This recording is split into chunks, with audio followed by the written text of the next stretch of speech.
नमस्कार, मेरा नाम ज्ञानेश्वर है और आपने देखना शुरू किया है लाइव सिटीज का विशेष कार्यक्रम सुबह की चाय। सुबह के ठीक 8:30 बजे हैं और सुबह की चाय में हमारे साथ हैं बिहार के जाने माने वरिष्ठ पत्रकार रवि उपाध्याय जी। आज हम चर्चा करेंगे बिहार की खास खबरों की। तो देखिए, सबसे पहले चर्चा हम इस बात की करेंगे कि के पाठक बिहार के वैसे आईएएस पदाधिकारी जो अपने मन मिजाज के लिए जाने जाते हैं। कल 1 जुलाई को वे दिन भर राजस्व एवं भूमि सुधार विभाग में अपने योगदान का इंतजार कराते रह गए। पता ही नहीं चला आएंगे नहीं आएंगे। हालांकि मंत्री ने कहा कि कोई सूचना नहीं है। तो के पाठक क्या फैसला करेंगे, यह समझने की बात है। फिर हम चर्चा करेंगे सम्राट चौधरी आज पगड़ी उतारने जा रहे हैं अयोध्या। कल 3 जुलाई को सरयू नदी में स्नान करेंगे और इसके बाद अपनी पगड़ी भगवान श्री राम को सौंप देंगे। आज तो अधूरी रह गई। इसके बाद यह भी चर्चा करेंगे भगवान सिंह कुशवाहा। बिहार की राजनीति में आजकल कुशवाहा की ही चलती है। तो भगवान सिंह कुशवाहा आज बिहार विधान परिषद की सदस्यता के लिए जेडीयू के उम्मीदवार के तौर पर नामजदगी का पर्चा दाखिल करेंगे।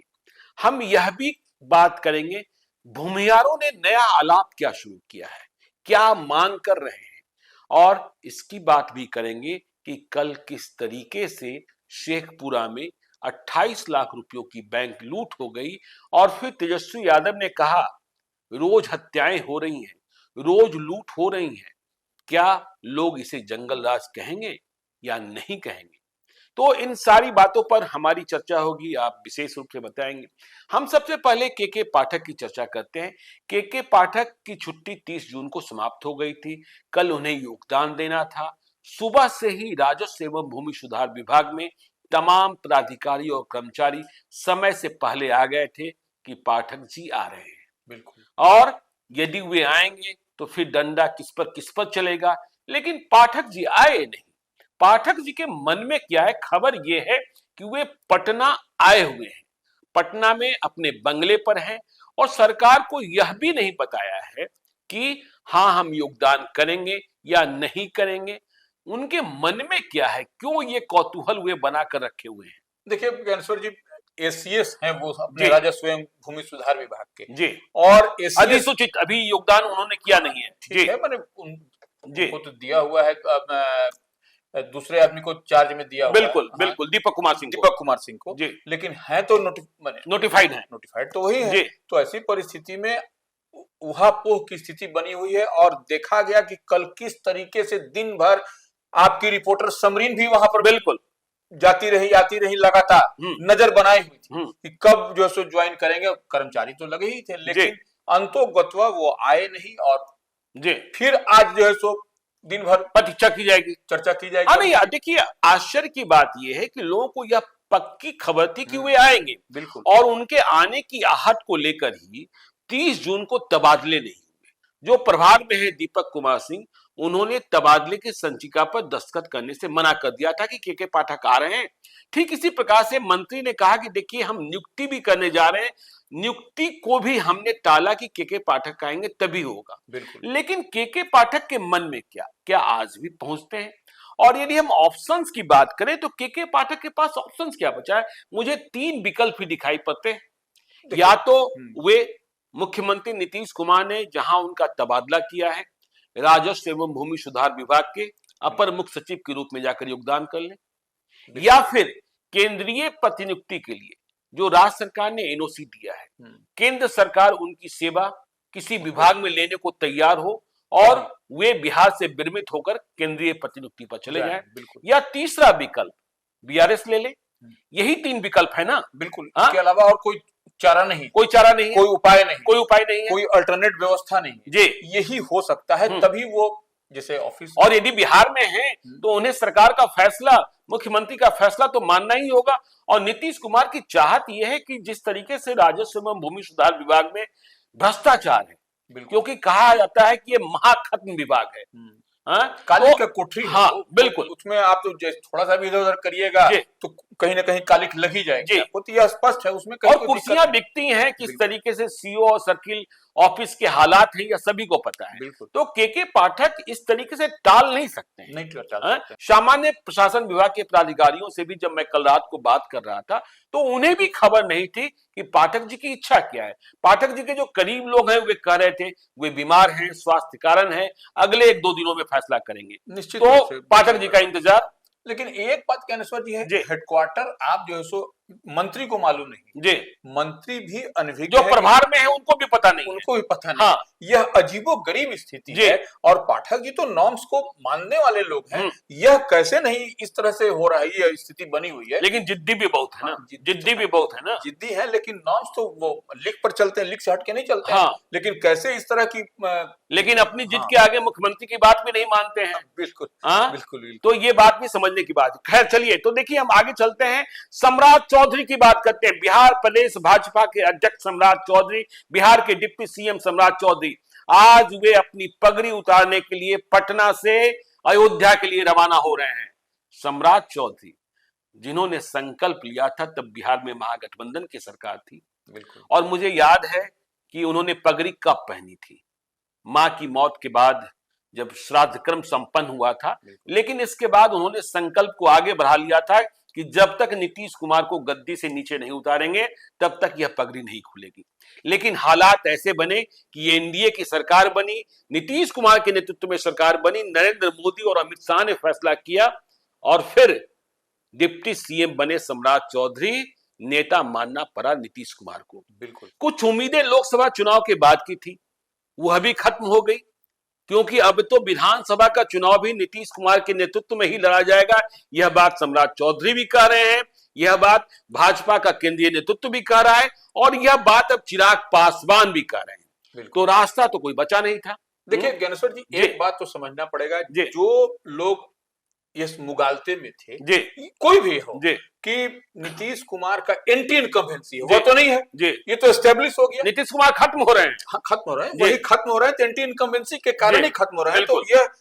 तो यह तो मुगालता सबका खत्म हो। अब तो चिराग पासवान, सम्राट चौधरी, भाजपा का शीर्ष नेतृत्व इस बात को कह रहा है कि नहीं, नीतीश कुमार में वही जो पहले वाली जो स्ट्राइक रेट है वही है, जो आप चमक की बात करते हैं, जो चमक और धमक की हम लोग बात करते हैं वही है। और मुझे तो खबर यह है कि जब 19 जून को प्रधानमंत्री आए थे नरेंद्र मोदी, बिहार के दौरे पर नालंदा विश्वविद्यालय को गए थे, तो उन्होंने वहां मौजूद भाजपा के प्रदेश के सभी नेताओं से कह दिया नीतीश कुमार ही रहेंगे, नीतीश कुमार जो कहेंगे वही मानना है, नीतीश कुमार का नेतृत्व ही चलेगा। तो आज अयोध्या जा रहे हैं सम्राट चौधरी, पगड़ी तो उतर जाएगी कल। गाड़ियों का काफिला निकला है, पूरी तैयारी के साथ, पूरी 9:30 बजे निकलेगा। हाँ जी, तो वो सब कुछ जो है सो पूरी तैयारी है। खाली यहाँ से गोपालगंज के रास्ते गोरखपुर जा रहे हैं। गोपालगंज में मीटिंग भी करेंगे, वहाँ समीक्षा भी करेंगे, और उसके बाद से फिर वो जाएंगे जिस रूट से जा रहे हैं, फिर वो उस रूट से लौटेंगे नहीं जी, 3 तारीख को वो लौटेंगे, फिर वो दूसरे बक्सर के रास्ते, बक्सर आरा बक्सर होते हुए लौटेंगे, मतलब आधा बिहार नाप लेंगे। हाँ, आधा बिहार नाप लेंगे। हाँ, ठीक है, अच्छी बात है। और जगह जगह भाजपा के कार्यकर्ता उनका स्वागत करेंगे, वहां भगवान प्रभु श्री राम का दर्शन करेंगे, और फिर एक नया संकल्प भी लेंगे कि नीतीश कुमार के नेतृत्व में बिहार में एनडीए की सरकार बनानी है 2025 में, या फिर जब कभी चुनाव हो। ठीक है। और अब तो सम्राट चौधरी वो बातें कह रहे हैं कि देखिए किस तरीके से हमलावर होते हैं, कि जब लालू यादव की सरकार थी, राबड़ी देवी की सरकार थी, तो सीएम का जो बंगला था वहां से सुनियोजित अपराध, नियोजित अपराध, सुगठित अपराध, ऑर्गेनाइज्ड क्राइम को अंजाम दिलाया जाता था। खैर चलिए, ये आरोप प्रत्यारोप की बात है। आगे हम बात करते हैं भगवान सिंह कुशवाहा की। हमने कहा था कि आजकल कुशवाहा राजनीति ही चल रही है, तो भगवान सिंह कुशवाहा की किस्मत खुल गई। रामबली चंद्रवंशी की सदस्यता आरजेडी ने ही समाप्त कराई थी, तब महागठबंधन की सरकार थी। यह कहां भरोसा था कि एनडीए की सरकार आ जाएगी, तो नुकसान में आरजेडी रही। तो भगवान सिंह कुशवाहा, देखिए सम्राट चौधरी भी कुशवाहा, भगवान सिंह कुशवाहा भी कुशवाहा, उपेंद्र कुशवाहा हारकर भी सदन में पहुंचने वाले हैं, राज्यसभा जा सकते हैं। तो भगवान सिंह कुशवाहा आज नामजदगी का पर्चा भरेंगे बिहार विधान परिषद की सदस्यता के लिए। भगवान सिंह कुशवाहा की लॉटरी कैसे लग गई? क्या जो शाहाबाद में दिखाई पड़ा, भोजपुर में दिखाई पड़ा, उसका परिणाम उन्हें मिल गया? निश्चित रूप से यह जो चुनाव का परिणाम आया लोकसभा का ज्ञानेश्वर जी, यह कहीं ना कहीं भगवान सिंह कुशवाहा का जो ताला बंद था, राजनीतिक ताला, वह खोल दिया। इसमें कहीं कोई दो मत नहीं, और बड़ी लॉटरी लग गई, और वही नतीजा है कि आज जो है सो आज नॉमिनेशन करने जा रहे हैं। बिल्कुल। तो वह, और आपको तो बात भी हुई है जी, मेरी बात भी, हाँ, कल रात को बात हुई थी। हाँ जी, कितने बजे जो है सो 11 बजे नामजदगी का पर्चा दाखिल करेंगे। और जेडीयू के शीर्ष नेतृत्व तो मौजूद रहेंगे ही रहेंगे। और देखिए, यह पुरस्कार यदि पवन सिंह का खेला न होता, उपेंद्र कुशवाहा चुनाव न हार गए होते, आरके सिंह को पराजय का मुंह नहीं देखना पड़ता, सासाराम में शिवेश राम नहीं हारते, बक्सर में मिथिलेश तिवारी नहीं हारते, औरंगाबाद में सुशील सिंह नहीं हारते, और यदि इस बात पाटलिपुत्र में रामकृपाल यादव नहीं हारते, जहानाबाद में चंद्रेश्वर चंद्रवंशी नहीं हारते, तो और यदि यह संकेत नहीं जाता कि कुशवाहा वोट टूट रहे हैं, तो शायद भगवान सिंह कुशवाहा की लॉटरी अभी नहीं लगने वाली। बिल्कुल, लेकिन लॉटरी लग गई। आगे तो उपेंद्र कुशवाहा की बारी है। अब तो राज्यसभा, अब तो इसके बाद तो अब तो रास्ता बंद है, अब तो राज्यसभा का ही है, अब तो राज्यसभा का ही। अब तो लेकिन खबर ये भी आ रही है कि बिहार विधान परिषद में आरजेडी के एक और सदस्य पर तलवार लटकी हुई है, और उनकी सदस्यता खत्म कराई जा सकती है। हाँ, अब तो वो भी सदस्यता की बात है। अब तो फाइनल मन जो भीतर खाने में तो है ही। हाँ, पूरी तैयारी है। किसी दिन वह विकेट एक गिर जाएगी जी, किसी दिन, वो बड़ा विकेट होगा। बड़ा विकेट होगा। लालू परिवार के बिल्कुल करीब हैं, बिल्कुल करीब हैं, और सारा जो सुनवाई स्टेप बाय स्टेप सुनवाई भी हो गई अंदर में, विधान परिषद में स्टेप बाय स्टेप सुनवाई। नीतीश कुमार ने कहा भी था कि नजर फेर देंगे तो बर्बाद हो जाइएगा। बिल्कुल। तो वह नजर माने, अब तो देखिए जो कार्रवाई विधान परिषद में तो कमेटी बनी हुई है, बिल्कुल, कमेटी आचार समिति कमेटी है, कमेटी बन करके रिपोर्ट भी तैयार है। अब किसी दिन जो है सो आप देखिए ब्लास्ट होगा वो। ठीक है, देवेश चंद्र ठाकुर ने अपने कार्यकाल में यह काम नहीं किया, अब अवधेश नारायण सिंह करेंगे। हाँ, चलिए, तो देखिए भगवान सिंह कुशवाहा की हमने बात कर ली, और इसकी चर्चा भी की कि उपेंद्र कुशवाहा राज्यसभा जा सकते हैं। लेकिन भूमियार कह रहे हैं कि हमारी राज्यसभा की सीट कहां चली गई। बिल्कुल, वे संख्या की गिनती कर रहे हैं। वे कह रहे हैं कि 2014 से 2019 के बीच में भूमियार के 6 सांसद हुआ करते थे। बीच में किंग महेंद्र की मौत हुई थी।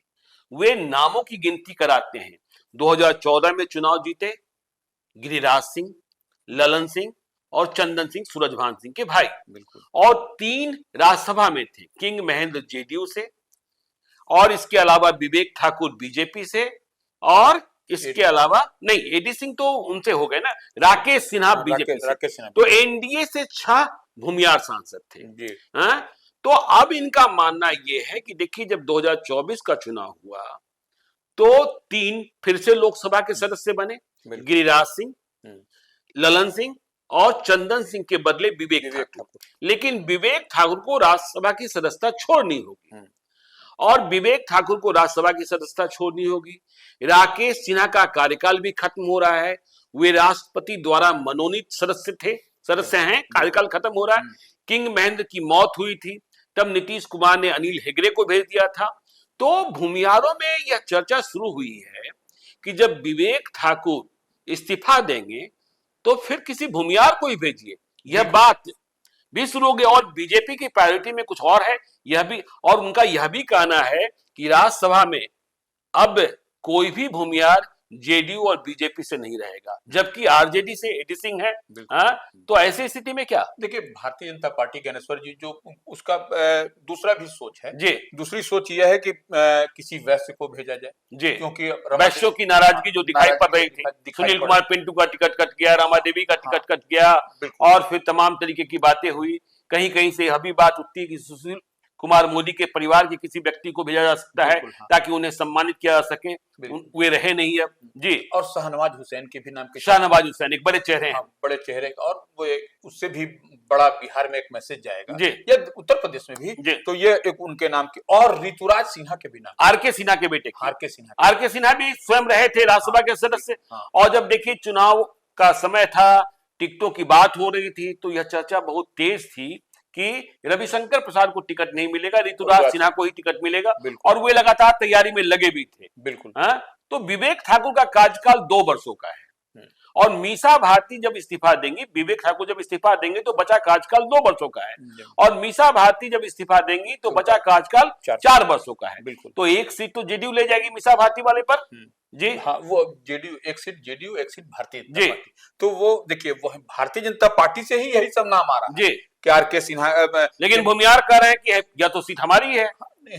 तो देखिए, भारतीय जनता पार्टी में दावा किया जा सकता है, लेकिन निर्णय, अंतिम फैसला तो केंद्रीय नेतृत्व लेगा, करना है। यह कोई रीजनल पार्टी नहीं है। लेकिन एक बात और है ना कि लोकसभा चुनाव में यह बात दिखा ना कि बात बात पर जातियां बिदक जा रही हैं। बिल्कुल। किस तरीके से भागलपुर में भूमियारों ने अजीत शर्मा को वोट किया, चाहे प्रतिशत जितना हो। भूमियार तो बीजेपी के समर्पित थे। किस तरीके से वैशाली में मुन्ना शुक्ला को लोगों ने वोट कर दिया, किस तरीके से महाराजगंज में आकाश सिंह को वोट कर दिया। तो बीजेपी के पास चैलेंज भी है कि हर जाति को कैसे खुश रख सकें, और जब उनके सांसद कम होंगे तो बात तो चलेगी ही चलेगी। देखिए, वो क्लेम तो देखिए, राजनीति में तो क्लेम किया ही जाता है। अब कोई भी जात का नहीं करिएगा तो फिर आपको मिलेगी कहां? बिल्कुल, जैसे कुशवाहा। अब देखिए, राज्यसभा में, अब देखिए, एक तो भगवान सिंह कुशवाहा को एमएलसी आपने दे दिया जी। अब जेडीयू से अब नाम भी चल रहा है उपेंद्र कुशवाहा का। बिल्कुल। तो वो जो चल रहा है, तो यही तो है कि जाति का डिमांड तो होना ही चाहिए। डिमांड नहीं करिएगा तो मिलेगा थोड़ी। तो वो इसीलिए जेडीयू से एक जो बात हो रही है उसमें उपेंद्र कुशवाहा के नाम की, उपेंद्र कुशवाहा बड़े वजन वाले नेता हैं, कुशवाहा जाति के बड़े नेताओं में हैं। आरएलएसपी बनाई थी, और याद है मुझे तब जितने कुशवाहा नेता थे, यदि हम सम्राट चौधरी की बात नहीं करें तो जितने कुशवाहा नेता थे, चाहे उपेंद्र कुशवाहा हो, भगवान सिंह कुशवाहा हो, नागमणि हो, सभी के सभी एक ही प्लेटफॉर्म पर आ गए थे आरएलएसपी में। बिल्कुल। हाँ, सब एक ही साथ थे, सब एक ही साथ थे, सब उपेंद्र कुशवाहा के छतरी के नीचे ही थे जी। उपेंद्र कुशवाहा अध्यक्ष थे, और भगवान सिंह कुशवाहा, नागमणि, सब लोग, तमाम लोग उसके। और आप कहानियां सुनाते रहते हैं कि देखिए तब कुशवाहा जाति में ऐसी क्रांति पैदा हुई थी कि लोग खेत बेचकर उपेंद्र कुशवाहा को चंदा दे रहे थे। बिल्कुल, पार्टी को खड़ा करने में इसमें कहीं ना कहीं बड़ा योगदान है जी। सब जमीन बेच के, इधर बेच के स्टैंड कराया उपेंद्र कुशवाहा को, इसमें कहीं कोई दो मत नहीं है ज्ञानेश्वर जी। तो फिर जो चर्चा हो रही है जेडीयू की, तो जेडीयू से उपेंद्र कुशवाहा के नाम की चर्चा है, उपेंद्र कुशवाहा के नाम की चर्चा है। चलिए, तो देखिए अब आगे हम चलते हैं अंतिम पड़ाव की ओर। बिहार में अपराध को लेकर रोज हंगामा बरपा है, और क्राइम की घटनाएं घटित भी हो जा रही हैं। देखिए, 2 दिनों पहले समस्तीपुर में डबल मर्डर हुआ, और कल शेखपुरा में बैंक लूट की बड़ी घटना घट गई। एक्सिस बैंक है, उसका ब्रांच है शेखपुरा में। जैसे ही बैंक खुला, वहां 6 लोग पहुंचे, ग्राहक के रूप में पहुंचे थे, और मिनटों में 28 लाख रुपए लूट कर भागते बने। अपराध की घटनाएं लगातार परेशान किए हुए है, और तेजस्वी यादव कह रहे हैं रोज मर्डर हो रहा है, रोज लूट हो रहा है, डकैतियां हो रही है, लेकिन इसे क्या कोई जंगल राज कहेगा? अब तो वही तो, अब देखिए, वो तो जो क्राइम का जो जारी कर रहे हैं तेजस्वी की ओर से, आरजेडी की ओर से जारी किया क्राइम बुलेटिन, उस पर तो बजाबते जैसे डॉट डॉट डॉट रेड का डॉट भी मारा जा रहा है। एक एक घटना की जानकारी दी जा रही है, घटना की जानकारी दी जा रही है, और बताया जा रहा है कि देखिए किस तरह से अब जंगल राज है कि महाजंगल राज कहिएगा, क्या कहिएगा, आप ही लोग बताइए, कि जनता पर ही छोड़ दिया जा रहा है। ये तो तेजस्वी का, तो अब बात भी स्वाभाविक तौर पर भी देखिए, बिल्कुल, क्राइम का रेशियो तो बढ़ा है, इसमें कहाँ दिक्कत है ज्ञानेश्वर जी? अब जो दिन दहाड़े शेखपुरा में जब 28 लाख की लूट हो जा रही है, उसके पहले समस्तीपुर में डबल मर्डर हो जा रहा है, और पटना के पास भी देखिए नौबतपुर में मर्डर हो जा रही है, कहीं पर भी दिन दहाड़े किसी को, तो यह तो निश्चित रूप से चिंता का विषय, चिंता की बात है। और देखिए, बिहार में नीतीश कुमार की पहचान ये है कि लॉ एंड ऑर्डर को ठीक रखते हैं, लेकिन इधर के दिनों में कुछ परिस्थितियां खराब हुई हैं, उन्हें समझना होगा, और बिहार पुलिस को भी सख्त कार्रवाई करनी होगी। अपराधी कैसे निकल रहे हैं, कैसे गोलियां बरसा रहे हैं, कैसे लूट कर रहे हैं, तो इन तमाम खबरों पर हम चर्चा करते रहेंगे। आप देखते रहिए लाइव सीरीज को। यदि अब तक आपने हमारे यूट्यूब चैनल लाइव सीरीज को सब्सक्राइब नहीं किया है तो जरूर कर लीजिएगा, और यदि इस वीडियो को आप फेसबुक पेज के माध्यम से देखें तो पेज को लाइक कीजिएगा, ट्विटर पर भी हमें फॉलो कीजिए। धन्यवाद।